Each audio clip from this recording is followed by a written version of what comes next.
नमस्कार, आप देख रहे हैं क्राइम तक। मैं हूं अश्विनी सिंह। कोलकाता में हुए आरजीकर मेडिकल कॉलेज में जिस तरह से एक लड़की के साथ रेप और मर्डर किया गया था, उसके बाद आपने देखा होगा कि कैसे लोग सड़कों पर प्रोटेस्ट करने आए थे। लेकिन आपको बता दें कि कोलकाता के सोनाहाटी इलाके से फिर से एक ऐसी दिल दहला देने वाली खबर सामने आई है, जहां पर एक लड़की के साथ इस कदर बर्बरता की गई है कि जो भी सुना, पुलिस भी जब इस केस के बारे में सुनती है तो उनके रोंगटे खड़े हो जाते हैं, सिहर जाते हैं कि आखिर एक बच्ची के साथ इस तरह से कोई अपराध कैसे कर सकता है। दरअसल वारदात जो है 7 फरवरी की है। 7 फरवरी के दिन एक लड़की, 14 साल की लड़की होती है, जो अपने घर के लिए रवाना थी, घर की ओर जा रही थी। इसी दरमियान वहां पर एक ई रिक्शा आकर रुकती है। ई रिक्शा देखकर लड़की सोचती है कि उसके घर यानी सोनाहाटी के बगल में ही रहा करती थी इलाके के, तो वो ई रिक्शा ड्राइवर जो होता है उसका नाम है सौमित्र रॉय।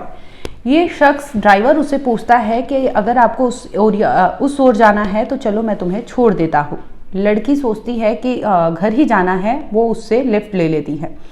इस दरमियान ई रिक्शा वाला लगभग 3 घंटे तक इलाके में उस लड़की को लेकर घूमता फिरता रहता है, यानी लड़की को भटकाते रहता है कि वो किसी तरह से घर ना जाए और वो समय उसके साथ व्यतीत करता है ताकि देर हो जाए, समय कुछ बीत जाए, अंधेरा हो जाए, जिसका वो फायदा उठा सके।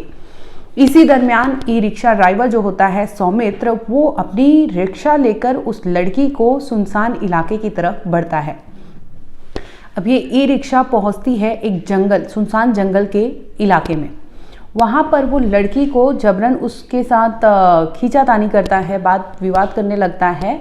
तो लड़की कहती है कि उसे घर जाना है, घर उसे छोड़ दे, ना कि उसके साथ यहाँ पर वो क्यों आया है, सुनसान इलाका है, उसे सेफ महसूस नहीं हो रहा। जिसके बाद लड़की चिल्लाने चीखने लगती है। अब सौमित्र जो है वो उससे पहले तो ऑरेंज देता है, खाने की चीज़ें देता है कि ताकि वो लड़की वहाँ पर बहला सके, लड़की को बहला फुसला सके, लेकिन लड़की मानती नहीं है, वो चीखने चिल्लाने लगती है। अब सौमित्र को लगता है कि हो सकता है उसकी चीख सुनकर वहां पर कोई आ जाए। इस पर सौमित्र जो जबरन अपना हाथ उस लड़की के मुंह पर रखता है। अब लड़की अपने आप को देखती है कि वो शख्स उस पर हावी हो रहा है, तो वो जोर जबरदस्ती यानी छीना झपटी करने लगती है, किसी तरह से खुद को बचाने की वो कोशिश करती है। इस दरमियान लड़की को कई चोट आते हैं, लेकिन लगातार वो अपने आप को यानी बचाने की कोशिश कर रही थी, लेकिन सौमित्र है कि उस लड़की पर हावी हो जाता है।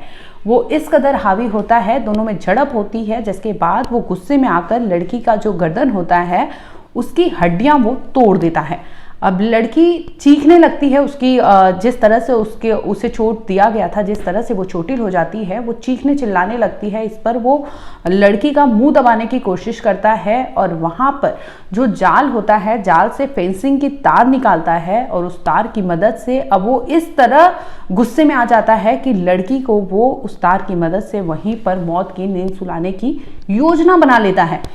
सौमित्र के मन में लगातार कुछ गंदी चीजें चल रही थी, जिसकी बदौलत उसने लड़की को ई रिक्शा में बिठाया था और सुनसान इलाके में ले गया था, जहां पर वो लड़की के साथ जबरदस्ती भी कर रहा था। लेकिन लड़की लगातार उसका प्रोटेस्ट कर रही थी, विरोध कर रही थी, जिसकी वजह से उसने पहले लड़की के गले को मरोड़ा ताकि उसके गर्दन की हड्डियां टूट गई, और इसके बाद वो वहां से तार उठाता है फेंसिंग का, और जिसमें वो लड़की को मौत के घाट उतार देता है। लड़की वहां पर जमीन पर पड़ जाती है। इसके बाद वहां फेंसिंग का जो वॉल होता है, उसमें से एक फेंसिंग का तार वहां से काट के वो जगह बनाता है ताकि उस लड़की की डेड बॉडी को वहां रख सके।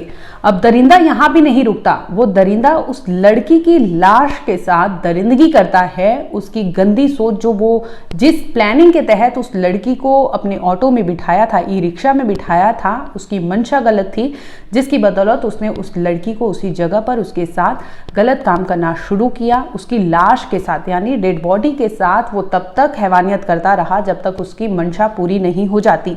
अब वो सोचता है, वहां स्थिर होकर बैठ जाता है, अंधेरा होने लगता है, जिसका उसे फायदा मिलता है, और यही वजह होती है कि वो लड़की को वहां पर उससे मौत के घाट उतारता है, यानी लड़की का मर्डर करता है। इसके बाद उसकी लाश के साथ वो अपनी प्यास बुझाता है, उससे दरिंदगी करता है, और अब वो सोचता है कि करे तो करे क्या।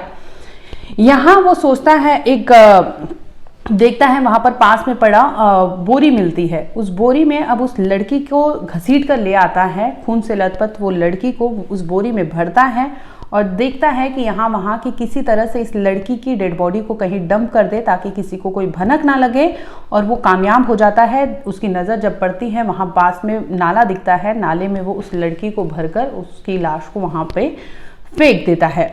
दूसरी ओर बता दें कि लड़की अपने घर पहुंची नहीं थी, देर शाम हो गया था, जिसके बाद लड़की के परिवार वाले मामले की सूचना पुलिस को देते हैं, जिसके बाद पुलिस फौरन कार्रवाई करने लगती है। क्योंकि आरजीकर, जिस तरह से कोलकाता में आरजीकर का इंसिडेंट हुआ था, उसके बाद से वहां पर पुलिस काफ़ी एक्टिव है और यही सोचकर पुलिस फौरन हरकत में आती है और वो तफ्तीश करना शुरू कर देती है। जिसमें पुलिस जब सीसीटीवी खंगालती है जिस एरिया से लड़की गुजर रही थी, तो सीसीटीवी के थ्रू एक क्लू मिलता है जिसकी बदौलत पुलिस सौमित्र रॉय के पास पहुंच जाती है। क्योंकि सौमित्र राय जो वही ड्राइवर था जो ई रिक्शा में उस लड़की को बिठाया था और 3 घंटे तक वो इलाके में घूम रहा था। अब लड़की को बिठाया था और ये साफ चीज़ें उस सीसीटीवी में कैद थी, जिसके बाद पुलिस सौमित्र राय को गिरफ्तार करने उसके घर पहुंचती है।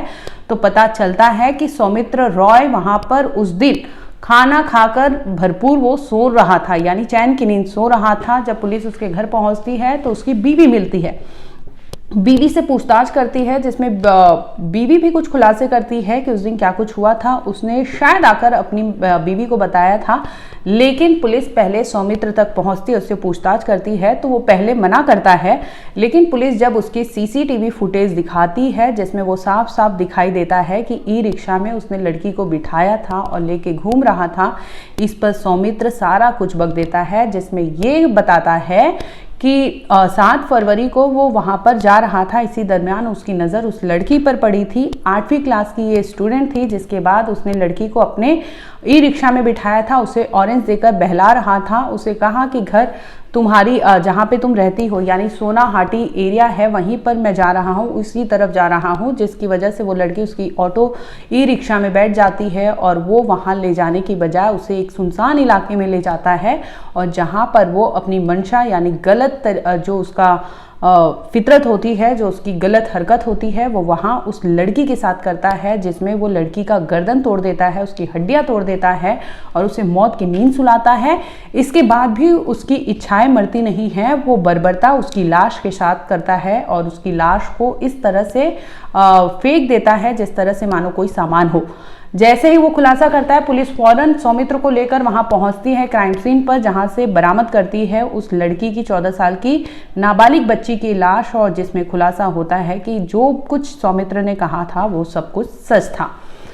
बता दें कि बीवी ने यह भी खुलासा किया है कि 7 फरवरी की जब पुलिस ने उससे पूछताछ की कि क्या सौमित्र उस दिन घर कब आया था, क्या कुछ किया था, तो बीवी बताती है कि उस रात जब सौमित्र घर आया था तो वो बाकायदा खाना भी खाया था। यानी कातिल एक खूनी एक लड़की के साथ इस तरह से दरिंदगी किया था, उसकी लाश के साथ उसने खेला था, असमत लूटी थी। उसके बाद वो अपने घर पहुंचता है, हाथ धोता है, खून से सना वो कातिल वहां पर खुद उन्हीं हाथों से, जिन हाथों से उस लड़की को मौत की नींद सुलाया था, उन हाथों से वो खाना खाता है और बकायदा पूरी रात सोता है। जिसके बाद पुलिस उस तक पहुंचती है तो खुलासा होता है कि वो उसका जो नेचर है वो पहले से भी बहुत अच्छा नहीं है, क्योंकि ऐसे एलिगेशंस लगे हैं कि कातिल यानी सौमित्र रॉय से जब पूछताछ होती है तो पता चलता है कि उसकी पहले भी एक बीवी रह चुकी है और इस बीवी के साथ उसने लव मैरिज किया था। यानी बीवी जो नाबालिग थी, जब शादी किया था मंदिर में किया था, लेकिन इसी दरमियान बीवी के घर वालों को जब पता चलता है तो लड़की को लेकर अपने घर चले जाते हैं। लेकिन कुछ ही समय बाद वो लड़की वापस सौमित्र के पास आती है और जब सौमित्र के घर पहुंचती है तो वो खुद को मौत की नींद सुला लेती है, यानी खुद ही वो अपनी जिंदगी को खत्म कर लेती है सौमित्र के घर पर। जिसके बाद से सौमित्र ने कुछ सालों बाद दूसरी शादी की थी और सौमित्र की ये दूसरी बीवी थी जिस वक्त पुलिस उसके घर पहुंची थी, जिसमें खुलासा होता है, बीवी बताती है कि सौमित्र का पहले से भी नेचर ऐसा रहा है कि वो अपनी वाइफ को टॉर्चर करता था। ऐसे कुछ खबरें थी जिसे लेकर उसकी वाइफ ने जिंदगी खत्म कर ली थी उसके घर पर ही। लेकिन इस केस में उसने बोला कि हो सकता है उसका जो सौमित्र है, हो सकता है उसका नेचर ऐसा रहा है, प्रीवियस रिकॉर्ड रहा है, तो उसने इस तरह की अपराध की हो। बता दें कि सौमित्र ने पुलिस के कस्टडी में बकायदा ये कबूल किया है कि उसने 7 फरवरी के दिन उस लड़की को बकायदा अपने ऑटो में बिठाया था। 3 घंटे तक वो शहर के अलग अलग जगह ले जाता है, जिसके बाद वो देर शाम उस जंगल की ओर ले जाता है जहां पर कोई नहीं होता, और लड़की जब चीखती चिल्लाती है तो उसका मुंह बंद करता है, फेंसिंग तार खींचता है, जिसकी मदद से उसे हमेशा हमेशा के लिए मौत के घाट उतार देता है, मौत की नींद सुला देता है। और इसके बाद वो अपनी गंदी जो उसकी विचार थे, जो थॉट थे, वो गंदे विचार वो उस लाश के साथ पूरी करता है, और इस पर भी उसे दया या रहम नहीं आती। अब वो बोरी में उस लाश को भरता है और नाले में फेंक देता है जैसे कोई चीज़ हो। फिलहाल इस मामले में पुलिस ने आरोपी जो है सौमित्र रॉय, उसे गिरफ्तार कर लिया है। वहीं लोगों में इस केस को लेकर काफ़ी प्रोटेस्ट है, क्योंकि आरजीकर, जिस तरह से आरजीकर मेडिकल कॉलेज में एक लड़की के साथ दरिंदगी की गई थी और उसका मर्डर किया गया था, उसके कुछ ही महीने बाद इस तरह से नाबालिग बच्ची के साथ इतना बड़ा अपराध हुआ, जिसे लेकर कोलकाता में प्रोटेस्ट हो रहा है।